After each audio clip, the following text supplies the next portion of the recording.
தமிழ்நாட்டில் பாஜக வளர்ந்து விட்டதாக பொய்யான தகவல் பரப்பப்படுகிறது. கடந்த சட்டமன்ற தேர்தலில் திமுக குறைந்த வாக்குகள் வித்தியாசத்தில் வெற்றி பெற்றது என பொதுக்குழுவில் எடப்பாடி பழனிசாமி பேச்சு.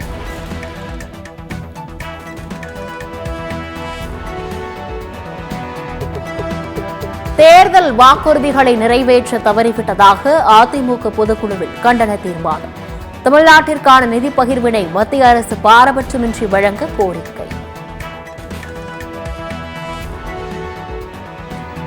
கல்வியை மாநில பட்டியலுக்கு மாற்ற வலியுறுத்தி அதிமுக தீர்மானம். மத்திய அரசின் திட்டங்களுக்கு இந்தியில் பெயர் வைப்பதற்கு எதிர்ப்பு, ஆங்கிலத்தில் பெயர் வைக்க கோரிக்கை. மாநில பட்டியலில் இடம்பெற்றிருந்த கல்வியை நாட்டில் அவசர நிலை அமலில் இருந்த காலகட்டத்தில் பொது பட்டியலுக்கு மாற்றப்பட்டதை மீண்டும் மாநில பட்டியலில் சேர்க்கும் வகையில் அரசமைப்பு சட்டத்தில் திருத்தம் கொண்டுவர மத்திய அரசை வலியுறுத்துதல். செஞ்சல் புயல் நிவாரணம் வழங்குவதில் திமுக அரசு முறையாக செயல்படவில்லை என அதிமுக கண்டனம். டங்ஸ்டன் சுரங்க விவகாரத்தை திமுக அரசு துவக்கத்தில் தடுக்கவில்லை என்பது உள்ளிட்ட 16 தீர்மானங்கள் அதிமுக பொதுக்குழுவில் நிறைவேற்றும்.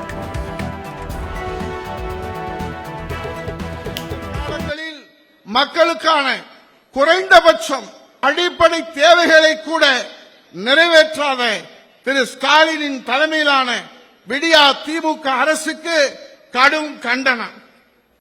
பேரிடர் காலங்களில் மக்களுக்கான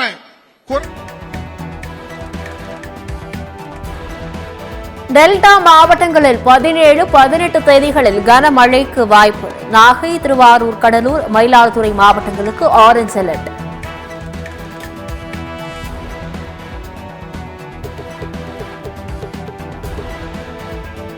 தமிழ்நாட்டில் வடகிழக்கு பருவமழை தற்போது வரை 38% அதிகம். சென்னையில் 28 விழுக்காடு அதிகம் என வானிலை மையம் தகவல்.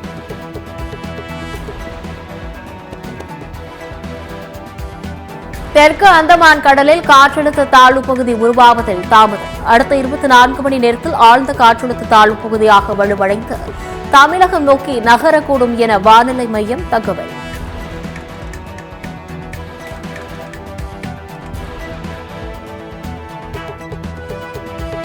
நீர்நிலைகளை பாதுகாக்க தமிழக அரசு தவறிவிட்டது. ஆக்கிரமிப்புகளை துவக்கத்திலேயே தடுக்கவில்லை என சீமான் குற்றச்சாட்டு.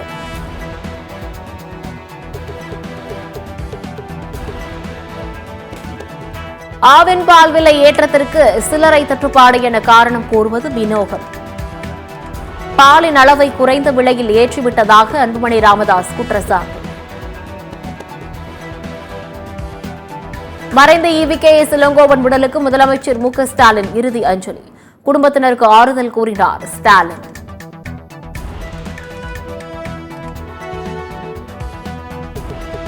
EVKS இளங்கோவன் உடல் அரசு மரியாதையுடன் இன்று மாலை தகனம்.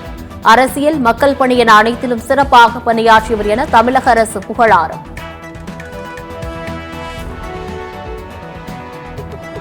நெல்லை, தென்காசி மாவட்டங்களில் 82,780 ஏக்கர் விளைநிலங்கள் சேதம். ஏக்கருக்கு 35,000 ரூபாய் நிவாரணம் வழங்க விவசாயிகள் கோரிக்கை.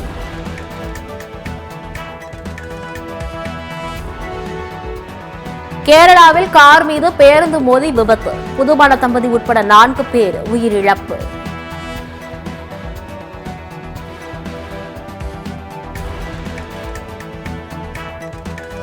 பிரிஸ்பான் டெஸ்டில் 350 ரன்களை கடந்தது ஆஸ்திரேலிய அணி. ஸ்டீவ் ஸ்மித் மற்றும் டிராவிஸ் ஹெட் பேட்டிங்கில் அபாரம்.